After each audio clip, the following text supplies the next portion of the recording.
Welcome to What's on Your Bookshelf, a life and leadership podcast where we live out loud the pages of the books that are on our shelves, with your hosts, Denise Russo and Sam Powell. Hello, everybody. Welcome back. It's another episode of What's on Your Bookshelf.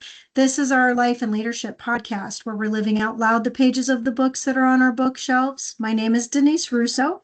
My co-host is my friend, Sam Powell, and today we are going through the book, The Joy at Work by Marie Kondo.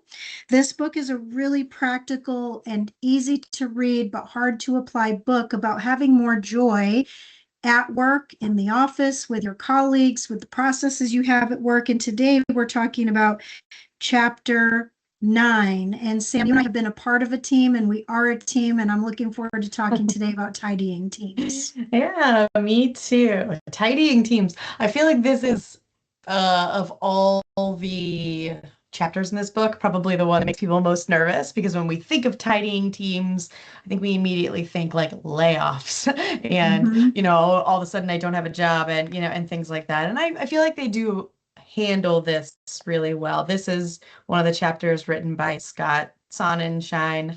And I do think that they framed this really well from the beginning. And the thing that I highlighted and starred, like right here on like the third page of this chapter was, they tell the story, but really like the goal of tidying the team is to make it a place where employees experience joy. And right, like I think that that's the thing to not lose sight of when we're thinking about anything in this book. But this is the joy at work. And this is really about tidying things up to create a space and the experience of joy. And I can think of a lot of organizations that I've been a part of and a lot of reorganizations I've been a part of that really did suck the joy out of working, just in the way things were structured and the overlap and just the lack of tidiness. And so I do think, like, when you think about it through that lens, yeah, I do want my organizations to be tidy so that there is space for joy. Yeah. You think, Sam, about the chapter we talked about tidying your desk? If you looked at your desk, and I'm looking at mine right now and clearly have to go back and reread that chapter, but if you took your desk and you removed everything that is essential just because it would make the desk cleaner, it's not more effective, and it would eventually reduce your joy because of the thing you removed that you still needed. And so what I took away from this chapter that's important is that if you work for a company that is tidying your teams because they hired a consultant to come in to do a transformation and do the layoffs based on people's salaries or zip codes, that's like removing pens from your desk and leaving things that you don't really need on the desk.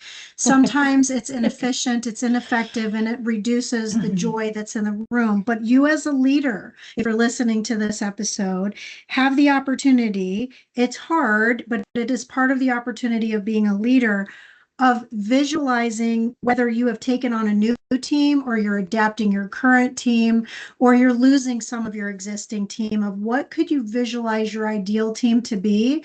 No different than visualizing what are the things you need on your desk or what are the things you need in your kitchen. If you're talking about tidying your home, what are the things that you need in your car and when you're driving to not disrupt your trip. So this is about having joy at work by visualizing what your ideal team looks like, and then figure out what's disorganized, what is dysfunctional, what is disinteresting to people that might be on your team that aren't living into their best selves and their best talents. And how do you take those things forward so that people aren't frustrated or lacking trust or certainly not having joy if you're going through the midst of a transformation?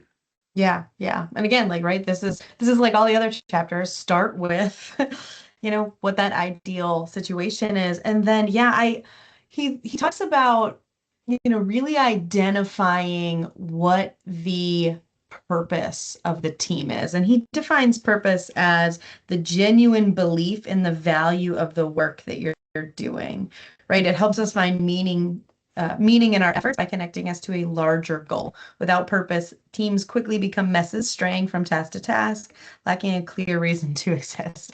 You and I have been part of reorganizations where we're left with like this, what is the purpose here? Like why does this exist? Why do these three groups exist essentially in conflict, right? What does that really look like? And I think that that's such an important thing, right? You visualized what like an ideal team is in general, but then for this team, what's the purpose of it, right? Like what are we solving? And I do this with career coaching all the time, is really having people think about things through the lens of what is the business problem I solve, right? Like when I'm in the room, what gets done, what gets solved, what happens. And I think it's the same thing, like, right, what is the bigger purpose to our organization? What problems do we solve? What, because we're around, what is better? And really, really like centering in and writing that down. Because I think without that, we do sort of flounder, right? Without really that deep understanding, teams do get messy really fast. I think some of it is also communication and transparency at whatever level it's able to be shared throughout a big organization. And so the author gives a really interesting way for you as a team leader to work on something with your team. And maybe you could even try this in your next group meeting, or if you have an all hands of some sort. And he poses it as questions, but these should be questions that you ponder, that you talk about, and that you then express at the end of whatever your session is. He says to ask yourself, but I would suggest you ask your team, what contributions does our team make to the company's goals or vision? If you don't know that, then that is something that as a leader, you need to bubble up to the next leader and to the next leader and to the next leader, because I have certainly been part of teams that have said, I don't know, see, or understand how what I'm doing actually matters. And that reduces your joy at work. The second thing he says is, what useful information or ideas are we actually generating? Now, I think the teams that you and I were on before we left the last place we were at together, that was a strong suit of our team, is that we were thinking continuously about creativity and dynamic thinking and problem solving and what ideas that we could generate to make things better. But if those things that we were doing also didn't contribute to the company's goal, mission, or vision, it didn't matter how creative we were if the company didn't see those things matching. And then most importantly, the last question he says is, what do I personally enjoy about participating on this team? There's nothing worse for a leader than to have somebody who came super excited to be a part of a team, and then you see their joy dwindling away over time, and either them having a fear of leaving because they need a paycheck or health insurance, or because they're comfortable, and leaders that are afraid of having feedback and conflict and discussions and fierce conversations, being afraid to find a way for that person to be in their best fit. I could tell stories that we don't have time for today of people that I've coached that are unhappy at work because something changed, that they no longer have joy. And it's typically because they either have been squelched from giving ideas, or what they're doing, they don't see how it matches the bigger company's purpose. Yeah, absolutely. And I see that all the time when I'm helping people update resumes. Because, right, when you're writing a really effective resume, especially in a hyper competitive market like we're in, your bullet points and your experience really need to lead with business results, right? Like what improved with the organization, the company, the team, because I was around? How did my work affect that? And it is surprising to me how many people cannot tell me how their work, like we have to do some digging. I have to ask like levels of questions to really extract that out of somebody, because they just naturally don't know. They're like, oh, I just showed up and I did the work and I was doing the thing and I liked it. But like they can't tell you what greater purpose it's really driving. And to me, that's just a failure of leadership completely, right? Like as a leader, you should be able to articulate that. And like you said, if you can't, that's something you need to talk up the chain about and understand very specifically, and then communicate to your people, because that is one of the biggest misses. And it does drive a lot of people away at the end of the day. It's like, what am I even doing here, right? Like, what does it even matter if if I'm engaged in my job and what I do, and if you as the leader can't answer that question, like you got a big problem on your hands, really. That is just like leaking engagement that I don't think people quite realize. But I'm really surprised how many people I come across have a very hard time with that, like, but especially in really large companies, really hard time with that, overall kind of assessment. But when we're talking about tidying up your teams, you do the same exercise that we do, across the board, right? Like you write all your teams on this index paper, you add in this purpose part that we're talking about. And again, like these are organizations, like your actual hierarchy team that you belong to, but these are also things like maybe groups you're a part of at work, if you're on a board, if you're, part of an organization, you help out in different ways, like write them all out. Write the purpose of all of those out, and then ask those same 3 questions, right? Like, is this required for my job? Yeah. Does this help me move closer to my ideal work life? And does it bring me joy, right? Like, these are our evaluation metrics on everything. And if the answer is no there, right? Like, then do we cut things, right? Do we maybe remove ourselves from a team? Do we find a different team to be a part of? Like, what does that really, look like at the end of the day? And I think that that's a great evaluation for people to sit down and do. And I would honestly say it's a good evaluation for you to do like annually, right? Like, is this still right for me? Is this still moving me towards my ultimate goals? Is this still, doing that? I think that's something that we miss all of the time. And then we end up spending 10 years somewhere because we forgot to do that sort of regular check-in. I always suggest an annual check-in, like put it on your calendar, pause right now, go put it on your calendar. You pick whatever time of year you like the best and ask yourself, like, is this really still working for me? These are great questions to ask yourself, and also just go update your resume. Like those 2 things will keep you insured in your career a lot better than a lot of other activities. And so like, that's just something, and I think these questions are perfect ones to ask. I love how you were talking about doing that once a year, because I do time capsules with my teammates, which is like, what do you want your next year to look like? And what do you want your next year's version of you to know about where you are today? But imagine if we think about too, the people that are new on your team, if you do have new people on your team. I was thinking about this the other day, Sam, that in the book, Scott Sonenshein talks about what can you learn from someone on your team? And it got me to thinking about how in the process of recruiting someone to come work for you, hopefully the recruiters sifted through resumes and got people that have some really great past experience that they're bringing forward into the role. But then what sometimes happens is that leaders bring you in, you get onboarded, maybe not even companies that don't have even quality onboarding, and then you're expected to immediately start doing just the job of the role. And leaders sometimes forget all the value that brought you to even getting the job to begin with. And sometimes leaders forget that not everybody else on the team was a part of the interviews. And so one of the things I was thinking about recently was I was being asked to have this meeting not long ago. And the person I was meeting with had no idea where I've come from and what I've done. They only know what my job title is now, what they think I do, and what a traditional person in the role I am in is like what's their background, what's their tenure, what's their experience. Sure. Because the person didn't take the time to know anything about what I brought to the table, a whole bunch of opportunity was missed. Flip side, I had another meeting where the person took the intentional time to just say, tell me a little bit about why are you here? What excites you about this? And what did you do before you got here? And that opened up opportunities to be able to discuss like, wow, I had no idea that even though this is your job, that you have this other experience that could really help us in this other way, which they would have never found out if they didn't just ask questions like what you can learn from somebody who's actually on your team. People don't come to the job with no information or knowledge already to the table. Otherwise, unless you're hiring somebody brand straight new out of college, even then they're coming with maybe like the most up-to-date research and tools and technologies at a young age that people that have been in their jobs for a long time have just said, well, this is how we've always done it.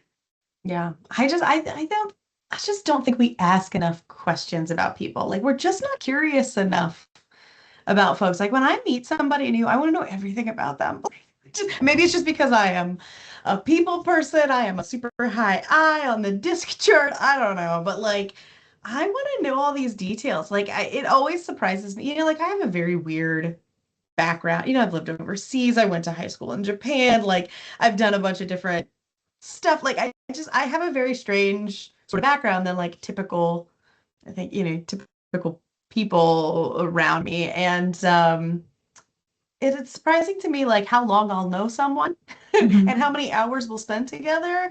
And then they'll be like, oh, I had no idea about this thing. And it's like, yeah, like it's a big part of me and how I show up and how I, really am part of the world. And it's just because I think we just get so caught up in our own insecurities, like our own nervousness around other people, that we Mhm. forget the easiest way to fit in, to be part of a group, is to ask somebody else questions about Yeah. themselves because it creates this natural dialogue that gets things going, right? Yeah. Like, Yeah. I don't need to tell anybody about, my entire background. If I start asking them questions like, oh, are you originally from here? How long have you lived in the area? Yeah. Just basic stuff. They start to say, oh, what about you? Right. And then we get into this place where like, it's taken us 5 minutes and we know each other deeper, better. We have this whole background because then later on, right? Like, oh, I actually need your expertise in something. I need this, I need that, I need whatever.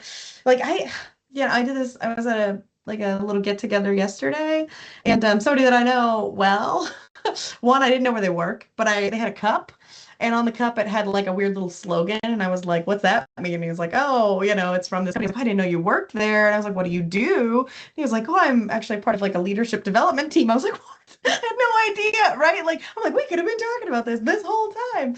And it's like, that's my bad, right? Like, I didn't ask enough questions over time because this is like the millionth time this person and I have hung out.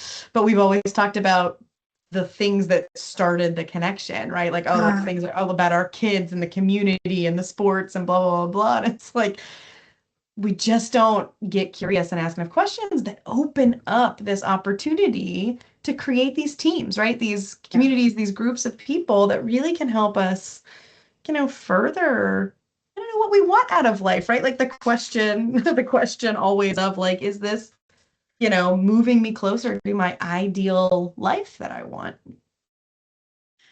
Ideal life. I always talk about, Sam, there's no such thing as work-life balance, that we have a life. Work is part of our life, and we just need to balance our life. And so I do think asking questions is crucial, especially when you see people's attitudes starting to change, perhaps. This is a podcast about books and the books that are on our shelves. A great book is from another high I, another amazing leader, John Maxwell, which is Good Leaders Ask Great Questions. That's the name of the book. It's all about how to ask good questions and how to get better results in life through asking questions. Yep. And Scott, in this book, starts talking about this idea that what do you do if somebody is creating a mess on your team because they're disengaged, they no Yeah. longer have joy. Maybe they're asking themselves their own questions. Maybe they're asking, like, well, why should I even care? Or why should I show up to work today? Or maybe they're having a pity party over something. I certainly Yeah. have my share of those sometimes. But if, as the leader, you're not asking questions as you start noticing changes, this Yeah. becomes something that has to be tidying up on your team, because the Scott says there's an explanation for why people check out of teams. And it's typically not because they're lazy or irresponsible. And I always think about this when people go through offboarding. And I work with one really great coaching company that deals with offboarding and outplacement coaching. Mm-hmm. And for people that leave the job not on their own choice, I can say that very rare is it because the person is just somebody who inherently is lazy or irresponsible. They came to that job with joy and excitement and energy, but something changed along the way. I used to do this exercise. Have you ever seen this exercise where a guy takes a big jar, it's called a pickle jar, and you put in things into the jar that matter most in your life. But if you put in things that don't matter the most, the jar gets filled and then you don't have room for the stuff that's important. Okay. So that exercise, and if you don't know what we're talking about, this is a great opportunity for you to ask more questions and send us a note, because this exercise is something I did with every new hire class I had at AirTran Airways when I worked there. And the exercise was around the idea that if you don't focus on what brings you the most joy in life, then your work will eventually diminish that joy for you. But the other thing that it was purposed for, Sam, in our onboarding was to help people remember how joyful they felt that day, because that was like the last day of onboarding before they started their job. And I wanted them to feel that excitement for the fact that here you are now, we're going to like graduate and you're going to start your job tomorrow. And it's going to be so exciting. And you're excited about being here, encouraged, something made you want to come work here. But I promise you, something will happen, an escalation, an angry customer, software breaking, where your joy will be shaken a little bit. But if you can never tap back into that stuff that brings you the joy in the front side, and that feeling that you had when you were excited to be here, then at that point, you made a good point just a few minutes ago, which is you have to make a decision that if your joy has diminished, to be brave enough to walk away. Yeah, absolutely. And that's part of like this tidying the team. Like you can tidy yourself in and out of a team, right? And like, and especially like as a leader, you need to be looking at that too. Like there are lots of times where I had somebody sit in my office and I could tell they were just done with our team, right? Like they had performed well, they had done well, but they either like grew to a point where like they were just ready for the next thing, or something shifted and this didn't fit them anymore. Or hey, they gave it their best shot, but this just wasn't the right thing for them. And you don't know it till you walk the path. Right. And part of your job as a leader is to help enable them moving on to the next thing sometime. Like I never ever took someone leaving my team as a failure. Well, I mean, I guess I wouldn't say never. There were some instances, right? That I learned some lessons and did things differently. But like for the most part, right, I always looked as people leaving as a really good thing, right? It was growth, development, ready for things to, you know, kind of happen in that space. And that's part of it, because if you ignore, like you said, if you kind of ignore all those things that are going on, you ignore those signs, then you're going to end up with a mess. You're going to end up with a very, very messy organization full of people that like should have left a long time ago, right? And those people bring us all down. Or you've got big trust gaps. He talks about that in the book. He talks about, you know, just how that creates huge messes on teams when you've got trust issues and stuff like that. And those are things you've got to pay attention to. And you've got to know when it's time to make adjustments, to have people move on, to move on yourself, right? And figure that out, because it's what keeps us fresh and organizations thriving. And I just don't think that we do enough of that kind of an evaluation in a regular case. That's why I say, and I always love your time capsule thing, right? Of like, just set something on your calendar where it's like, take a minute. Like, let's take a big step back and review and think about and look at, you know, what's working and what's not working, and where is it time to tidy up organizations and teams that we're on. This chapter has been all about tidying up the teams that maybe you're a part of as the leader. And I think for me, sort of as a closing thought for today from my side, is that you can do everything you can to try to tidy up the team. But sometimes, and you sort of made this point just now as well, is that the tidying has to be you. It could be that you've outgrown a team. Yep. There was a time that I was working with a team once, Sam, that I loved the team. I loved the team, but I had outgrown the broader part of what that team was a part of. Yep. I had to make a really hard decision that I wanted to stay with the team, the core, but I knew that I had outgrown what was around the core.